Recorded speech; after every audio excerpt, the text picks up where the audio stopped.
Instant மாங்காய் ஊறுகாய் எப்படி செய்யலாம் பார்க்கலாம் வாங்க. நான் ஒரு 7 மாங்காய் கழுவிட்டு கட் பண்ணி வச்சு உப்பு போட்டு ஊற வச்சுருக்கிறேன். அதுக்கு தேவையான பொருள் பார்த்திங்கன்னா கடுகு, நல்லெண்ணெயில் தான் தாளிக்கணும். இதயம் நல்லெண்ணெயில் தான் தாளிக்க போகிறோம் ஊறுகாய். அப்போ தான் நல்லாயிருக்கும் அந்த டேஸ்ட்டாக. தேவையான அளவுக்கு சில்லி பவுடர், அப்புறம் வெந்தயம், அப்புறம் சால்ட். இதான் தேவையான பொருள். எப்படி செய்யலாம் பார்க்கலாம். ஒரு 2 ஸ்பூனு வெந்தயம் போட்டிருக்கேன். கடுகும் நம்ம வறுத்துக்கலாம். நல்லா கலர் மாறுற அளவுக்கு வறுத்துக்கலாம். கருகிடக்கூடாது வெந்தயம், அப்புறம் கசப்பு தன்மை ஆகிடும். ஸ்டவ்வை சிம்மில் வச்சுட்டு வறுத்து எடுத்துக்கலாம். கடுகு பொரியும், அந்த டைமில் நம்ம சரியாக இருக்கும். ரெண்டையும் வறுத்து பொடி பண்ணிப்போம். அப்புறம் பார்த்திங்கன்னா பெருங்காயப்பொடி. நான் இந்த ஸ்பூனில் ஒரு 3 ஸ்பூனு சில்லி பவுடர் போட்டுக்கிறேன். ரொம்ப காரமாக இருக்கும் இந்த சில்லி பவுடரு. நான் ஒரு 3 ஸ்பூன் தான் போடுறேன்.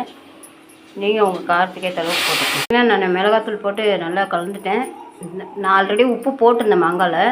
எனக்கு பத்தலை, இது கொஞ்சம் உப்பு போட்டு கலந்துட்டேன். பார்த்திங்கன்னா கடுகு பொரிஞ்சிருக்கு. வெந்தயம் இந்த அளவுக்கு செவந்தா போதுமாச்சு. இப்போ இது ஆறினோடனே பொடி பண்ணி எடுத்துகிட்டு வந்துடலாம். ஊறுகாய் தாளிச்சிக்கலாம். நல்லெண்ணெயில் தான் ஊறுகாய் தாளிக்கணும். நான் இதையும் நல்லெண்ணெய் எடுத்துருக்குறேன்.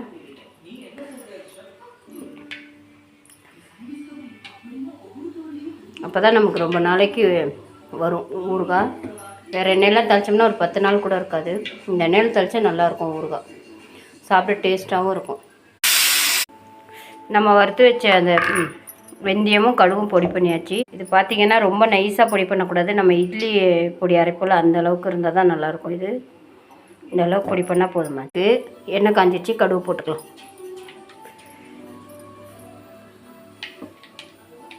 கடுகு நல்லா பொரிஞ்சோடனே ஒரு 4 வெந்தயம் போட்டுக்குவோம். ஆல்ரெடி நம்ம வெந்தயம் வறுத்து பொடி பண்ணியிருக்கோம். அதனால் இந்த அளவுக்கு போதுமாக இருக்கும். வெந்தயம் கடுகு நல்லா பொரிஞ்சிச்சு. இப்போ பெருங்காய பொடி போட்டுக்குவோம். ஸ்டவ் ஆஃப் பண்ணிக்குவோம். இதில் ஊற்றி கிளறிக்கலாம்.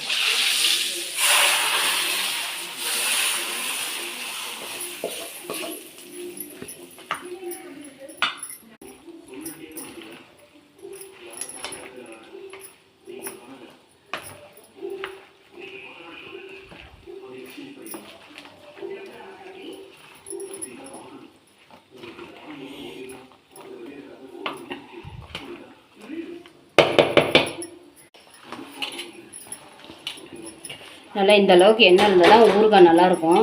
ரொம்ப நாளுக்கு வரலாம். எப்போவுமே ஊறுகாய்க்கு எண்ணெய் கொஞ்சம் ஜாஸ்தி இருக்கணும். இது வந்துட்டு இப்போயே பாக்ஸில் போடக்கூடாது. நல்லா ஆற விட்டுட்டு பாக்ஸில் போட்டு எடுத்துக்கலாம்.